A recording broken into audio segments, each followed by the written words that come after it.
हर रोज हजारों पुरानी बैटरियां कूड़े में फेंकी जाती है। आपकी कार की बैटरी, आपके इन्वर्टर की बैटरी और अब आपकी इलेक्ट्रिक बाइक या स्कूटर की बैटरी भी।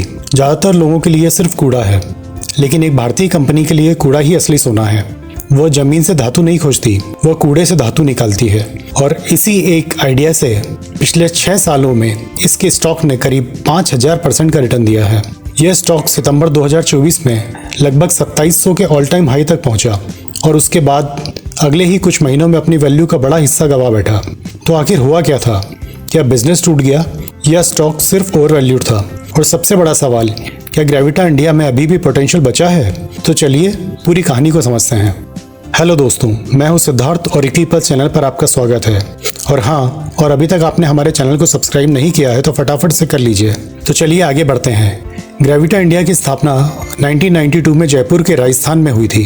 कंपनी ने शुरुआत लेड रिसाइकलिंग बिजनेस से की थी और आज ये भारत की सबसे बड़ी और सबसे प्रोफेशनल रिसाइकलिंग कंपनियों में से एक बन चुकी है, जिसका ऑपरेशन 70 से ज्यादा देशों तक फैला हुआ है।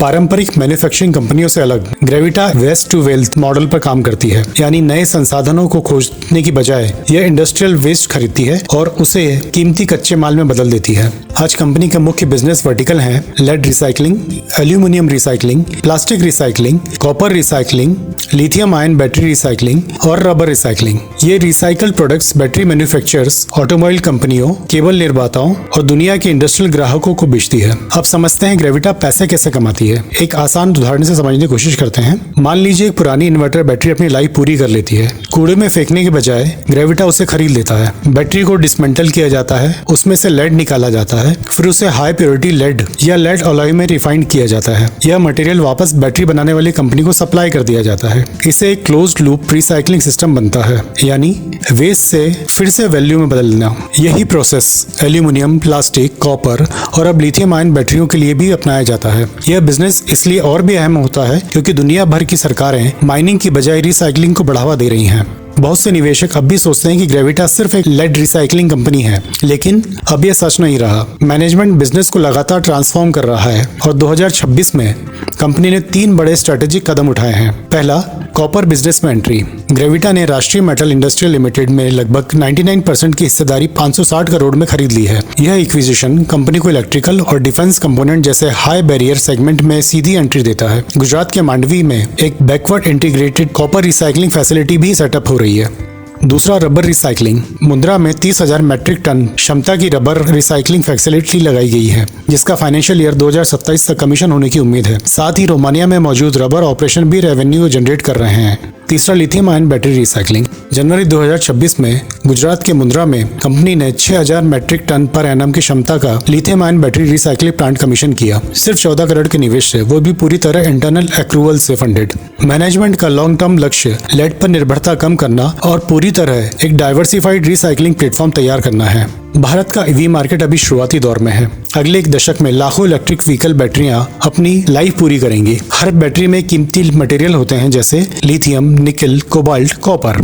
ये मेटल्स को माइन करना बहुत महंगा पड़ता है, इसलिए रिसाइकलिंग से ये आसानी से रिकवर किए जा सकते हैं। यही ग्रेविटा एक बड़ा प्लेयर बनता है। अब कॉपर और रबर वर्टिकल के साथ कंपनी सिर्फ लेड निर्भर कहानी से बहुत आगे निकल चुकी है। अब सबसे बड़ा सवाल, सितंबर 2024 में ग्रेविटा करीब 2700 के ऑल टाइम हाई पर था, फिर स्टॉक गिरता क्यों रहा? उसके 3 बड़े कारण थे। पहला कारण, स्टॉक बेहद महंगा हो चुका था। इसकी वैल्यूएशन लगभग 70 PE तक पहुंच गई थी। इस लेवल पर निवेशकों ने पहले ही अगले कई सालों की ग्रोथ प्राइस इन कर ली थी। दूसरा कारण, क्वार्टरली नतीजे अच्छे रहे, रेवेन्यू और प्रॉफिट दोनों बढ़ते रहे, लेकिन एक्सपेक्टेशन असल परफॉर्मेंस से बहुत ज्यादा बढ़ गई थी। जब उम्मीदें बहुत ज्यादा बढ़ जाएं, तो अच्छे नतीजे भी मार्केट को निराश कर सकते हैं। तीसरा कारण, 2024 के आखिरी महीने में कई भारतीय मिड कैप और स्मॉल कैप स्टॉक में तेज करेक्शन आया, क्योंकि निवेशकों ने महंगे वैल्यूएशन वाली कंपनियों से एक्सपोजर घटाया। ग्रेविटा भी इसी वैल्यूएशन करेक्शन से प्रभावित हुई। ओवरऑल बिजनेस स्टेबल बना रहा, परंतु वैल्यूएशन करेक्ट हो गई। अब हाल के बिजनेस परफॉर्मेंस पे नजर डालते हैं। फाइनेंशियल ईयर 2026 के साल के नतीजे बताते हैं। कंसोलिडेटेड रेवेन्यू 4265 करोड़ रहा, जो पिछले साल से 10% ज्यादा है। EBITDA 453 करोड़ तक बढ़ा। नेट प्रॉफिट यानी पैट करीब 21% बढ़कर 380 करोड़ के करीब हो गया। Return on investment capital ROIC लगभग 24% पर बना रहा। वैल्यू एडेड प्रोडक्ट्स का रेवेन्यू में योगदान करीब 42% तक पहुंच गया, जो कंपनी के विजन 2029 के 50% टारगेट की तरफ बढ़ रहा है। यह बताता है कि बिजनेस की रफ्तार थमी नहीं है। हालांकि फाइनेंशियल ईयर 2026 के फोर्थ क्वार्टर में वॉल्यूम ग्रोथ सिर्फ 5% रही, जो मैनेजमेंट के 25% के टारगेट से कम है, और मार्केट अब भी यह जांच रहा है कि क्या कंपनी अपनी हाई ग्रोथ गाइडेंस को लगातार डिलीवर कर सकती है। शायद यही सबसे रोमांचक हिस्सा है। मैनेजमेंट ने अपने विजन 2029 रोड मैप में लगातार आक्रामक लॉन्ग टर्म टारगेट दिए हैं। सालाना 20 से 25% वॉल्यूम ग्रोथ, लगभग 30 से 35% profit growth, value added product से ज्यादा योगदान, लिथियम और कॉपर जैसे नॉन लेड बिजनेस से बढ़ता हुआ रेवेन्यू शेयर। फाइनेंशियल ईयर 2019 तक 9 लाख टन प्रति वर्ष से ज्यादा रिसाइकलिंग की क्षमता, जो अभी करीब लगभग 4.5 लाख मैट्रिक टन प्रति एनम है। रिवाइज्ड कुल कैपेक्स गाइडेंस करीब 1200 करोड़ से बढ़कर फाइनेंशियल ईयर 2029 तक 1700 करोड़ तक पहुंचाना, जिसमें करीब 700 करोड़ रुपए सिर्फ कॉपर बिजनेस के लिए। अगर कंपनी इस प्लान को सफलतापूर्वक एग्जीक्यूट कर लेती है तो 5 साल बाद ग्रेविटा बिल्कुल अलग दिखाई दे सकती है।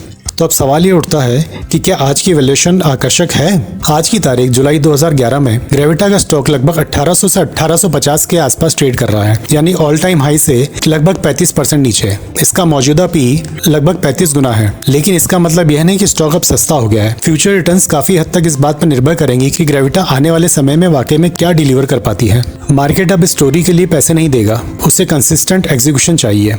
ग्रेविटा अब सिर्फ एक लेड रिसाइकलिंग कंपनी नहीं रही, यह धीरे धीरे डाइवर्सिफाइड रिसाइकलिंग बिजनेस में तब्दील हो रही है। मैनेजमेंट ने एक आक्रामक रोड मैप तैयार किया है, कॉपर एक्विजिशन, रबर विस्तार और लिथियम एंट्री के साथ। लेकिन असली सवाल एग्जीक्यूशन ही है। अगर कंपनी अगले 3 से 5 साल में अपनी गाइडेंस डिलीवर करती है तो यह business long term value create कर सकता है।